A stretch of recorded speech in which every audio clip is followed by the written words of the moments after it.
bem com vocês? Olha pessoal, estou mostrando aqui como é que a fogueira, como é que a gente faz a fogueira aqui, ó. Mostra aqui, Júnior. Foi feita ontem. A fogueira aqui a gente faz com 4 pau. Mostra por aqui, Júnior. Olha, aqui a gente faz com 4 turnos. A fogueira, aí é para botar fogo sexta-feira. Sexta-feira a gente dá, ó, botar fogo nela. Dia de Santo Antônio. Mostrar por aqui, Júnior. Olha pessoal, aqui é uma plantinha de maracujá, pessoal. Aqui. Maracujá arretado, tá bem carregado, pessoal. Bem carregado mesmo. Olha aqui, Júnior. Cada um arretado, Júnior. Na medida, ó. Vamos por aqui, Júnior. Aqui. Olha, aqui é a cebolinha que a gente plantou, ó.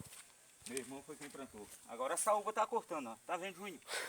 Poxa, tá cortando todinha. Poxa, vem por aqui. Por aqui.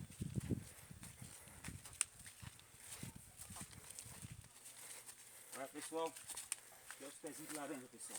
Tá carregadinho aqui, Júnior. Puxa, olha aqui, Júnior. Mostra aqui, Júnior.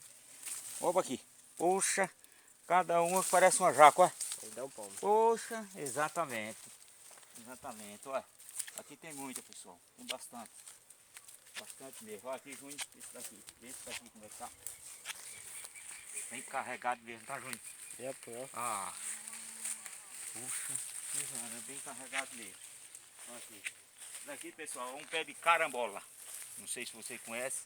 Aqui